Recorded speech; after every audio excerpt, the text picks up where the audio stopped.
Hello everyone. आज हम 8वीं कक्षा के विषय विज्ञान की कार्यपुस्तिका का पाठ 1 फसल उत्पादन एवं प्रबंध में आने वाले प्रश्नों के उत्तर देना सीखेंगे, इसे हल करेंगे। अगर आप अभी तक चैनल पर नए हैं तो चैनल को सब्सक्राइब जरूर कर लें और साथ में दिए बेल आइकन को भी प्रेस कर लें ताकि आगे से जो मैं और वीडियो डालूँ उसका नोटिफिकेशन आपके पास आ जाए और मेरी वीडियो आपके पास सबसे पहले पहुंच सके। तो देखिए, एक बार शुरुआत करते हैं। यह है अध्याय 1 फसल उत्पादन एवं प्रबंध। करके देखो। सबसे पहले तो यहाँ पर दिया गया है कि कृषि क्रियाओं के कुछ चित्र दिए गए हैं, उनके नीचे उनका नाम लिखो। अब जो क्रिया सबसे पहले आती है उसे 1 से शुरू करके क्रमशः 2, 3, 4, 5, 6 नंबर दो। तो इसे नंबर देना था। तो देखिए एक बार, यहाँ पर कुछ क्रियाएं दी गई थी जिन्हें हमने नंबर दे दिए हैं। सबसे पहले की जो क्रिया है 1 नंबर पर, वो है खेत तैयार करना। सबसे पहले खेती करने के लिए खेत तैयार किया जाता है। उसके बाद उसमें बुआई की जाती है, बीज बोए जाते हैं। यहाँ देखिए बुआई करने की पूरी प्रोसेस दे रखी है।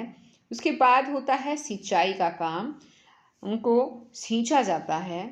सिंचाई करने के बाद अब यहाँ पर जो है, ये देखिए, ये खरपतवार से सुरक्षा, इसके लिए जो है ये खरपतवार, जो अनचाहे पौधे, खरपतवार होते हैं अनचाहे पौधे जो खेतों में उग जाते हैं, तो उनको उखाड़ा जाता है, उनको जो है उखाड़ कर फेंक दिया जाता है।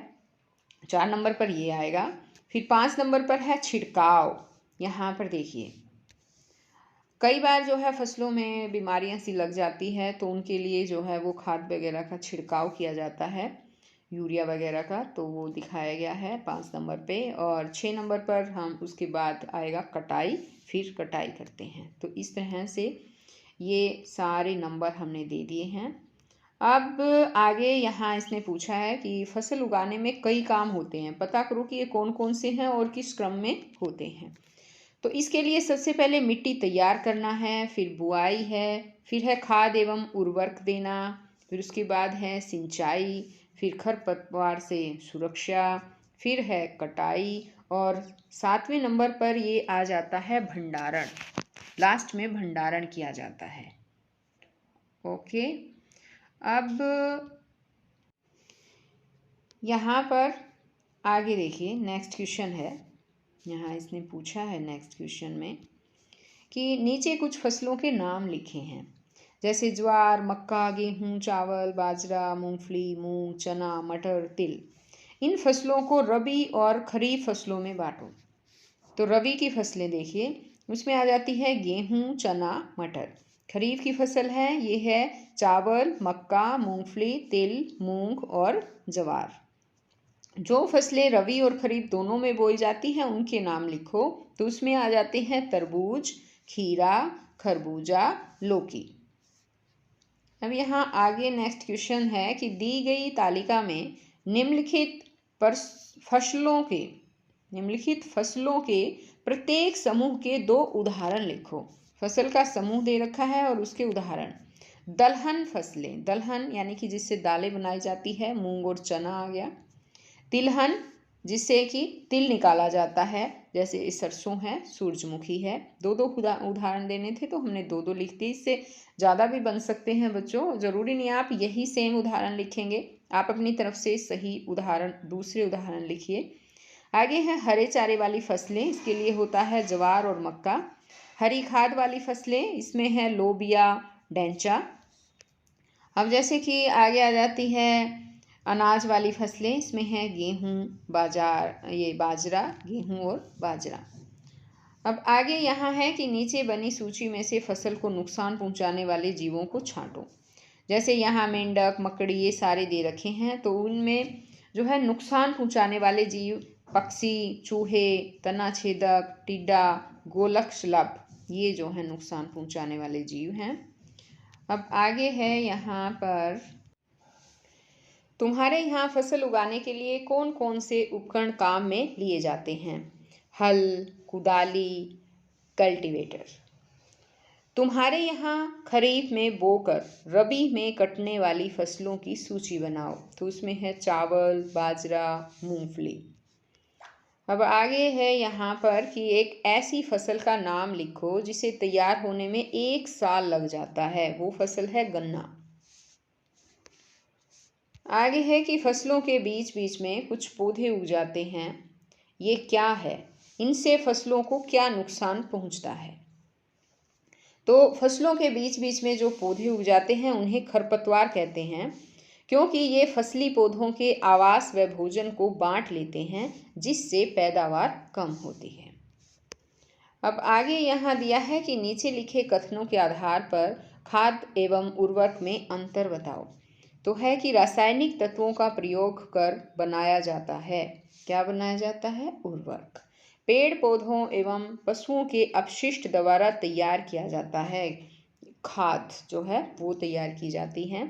कृत्रिम तत्वों का उपयोग किया जाता है। किसके लिए? उर्वरक के लिए। इसमें जीवाणु एवं कवक अपघटन का कार्य करते हैं। खाद में जल में अलग अलग होता है खाद। अब यहाँ पर खाद और उर्वरक के लिए ये जो है अलग अलग दे दिए हैं कि आपको यहाँ पर खाद और उर्वरक के अलग अलग, यहाँ पर मैंने ये ये दे दिए हैं। यानी आपको यहाँ पर लिखना क्या है कि जो बै में आया है खाद है, ये रही देखो, ये बात आपको यहाँ पर लिखनी है। ऐसे ही खाद में ये वाली लाइन ये यहाँ पर द वाली लिखनी है, ये लाइन ऐसे लिखनी है। आपको यहाँ पर ब द य नहीं लिखना है, ये मैंने आपको वैसे समझाने के लिए लिख दिया है। ठीक है। यहाँ ए वाली में ये लाइन जो है ए में यहाँ पर लिखेंगे, और स जो ये दे रखा उर्वरक, तो ये उर्वरक वाली जगह पर यहाँ पर लिखना है। तो ये काम आप खुद करेंगे। आगे यहाँ पर है कि रामू किसान ने अपनी फसल को बोने के लिए पहले अच्छी तरह मिट्टी तैयार की, फिर बीजों को उचित गहराई तथा दूरी पर पंक्तियों में बोया, जबकि श्यामू किसान ने ऐसा नहीं किया और बीजों को मिट्टी के ऊपर ही डाल दिया। इन दोनों ने एक ही प्रकार के बीजों का प्रयोग किया था। इस जानकारी के आधार पर निम्न प्रश्नों के उत्तर दो। रामू तथा श्यामू के खेतों में से किसके खेत की मिट्टी में वायु का संचार आसानी से होगा व इसका फसल पर क्या प्रभाव पड़ेगा? तो इसका उत्तर जो है वो बच्चों होगा कि रामू के खेतों में वायु का संचार आसानी से होगा। रामू की फसल अच्छी होगी, उसकी उर्वरक शक्ति बढ़ेगी। और दूसरा क्वेश्चन इसने पूछा है कि दोनों के खेत में से किसके खेत में जल अधिक देर तक रुकेगा और क्यों? रामू के खेत में जल अधिक देर तक रुकेगा क्योंकि मिट्टी नरम होगी, जिससे मिट्टी की जल धारण क्षमता बढ़ेगी। आगे के श्यामू किसान के खेतों में कई जगहों पर कोई पौधा नहीं उगा। वहां डाले बीजों का क्या हुआ होगा? पक्षी बीजों को खा गए होंगे। वहां पर जो बीज डाले थे उनको पक्षी खा गए होंगे। यशवंत ने अपने खेत में कई वर्षों तक लगातार गेहूं की फसल उगाई, पर फसल उत्पादन वर्ष प्रतिवर्ष कम होता गया। ऐसा क्यों हुआ? क्योंकि भूमि में एक ही फसल बार बार बोने से उसमें विशेष पोषक तत्वों की कमी हो जाती है। आगे है कि तुम यशवंत को इस समस्या को दूर करने के लिए क्या सलाह दोगे?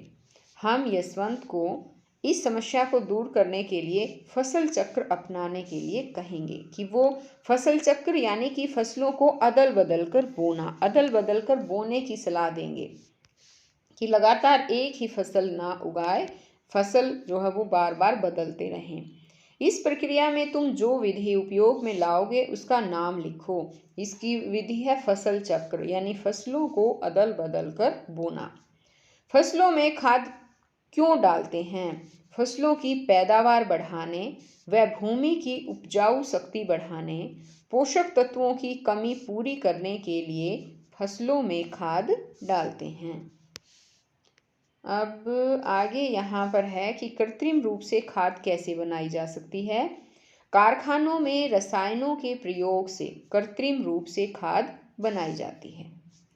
क्या इसे पशुओं एवं कृषि अपशिष्ट द्वारा बनाया जा सकता है? कैसे? हाँ, कृषि अपशिष्ट व पशुओं के अपशिष्ट को गड्ढे में दबाकर बनाया जा सकता है।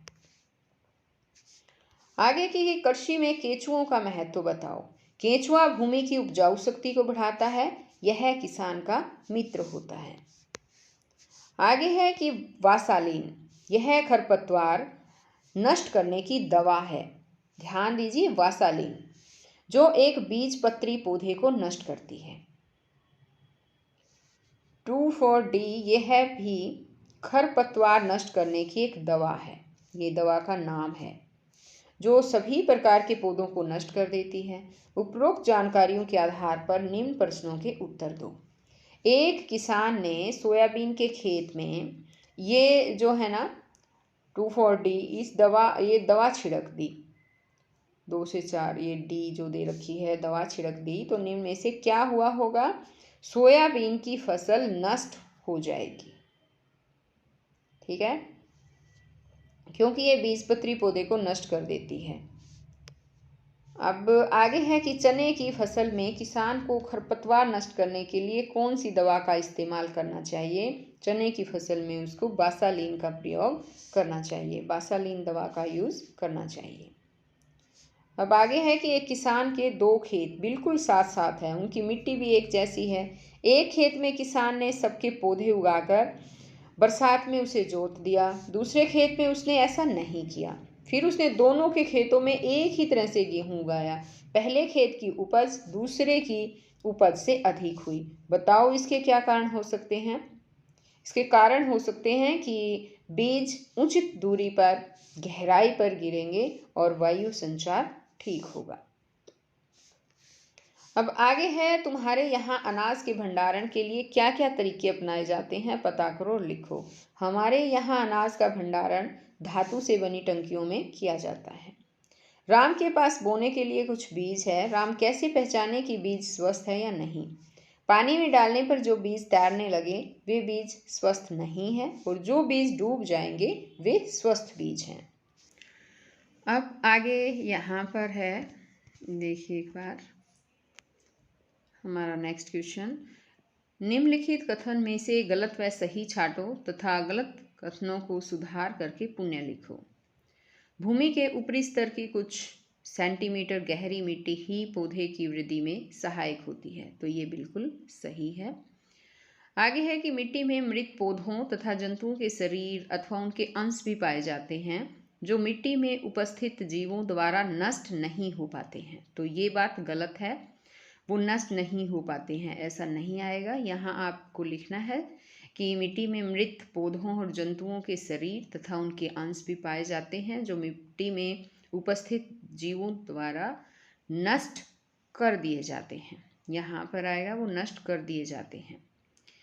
अब आगे है कि जुताई द्वारा मिट्टी के उलटने पलटने से उसकी जल धारण क्षमता में भारी कमी होती है, तो ये भी गलत है, इसलिए यहाँ क्रॉस किया गया है।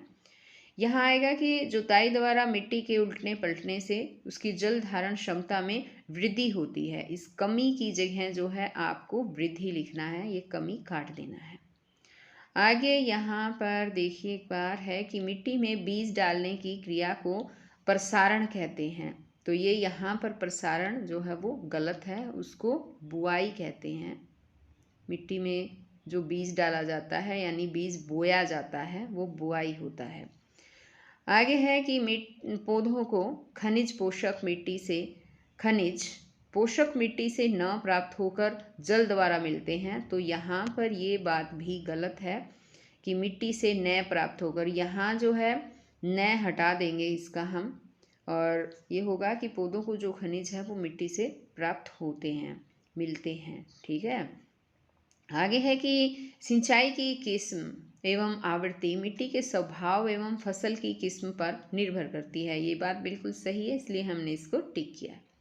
तो बच्चों आज केवल इतना ही, ये पार्ट यहीं पर ख़त्म होता है। नेक्स्ट वीडियो में मैं आपके लिए और सेकंड पार्ट लेकर आऊँगी, तो हम फिर मिलते हैं नेक्स्ट वीडियो में। तब तक के लिए बाय।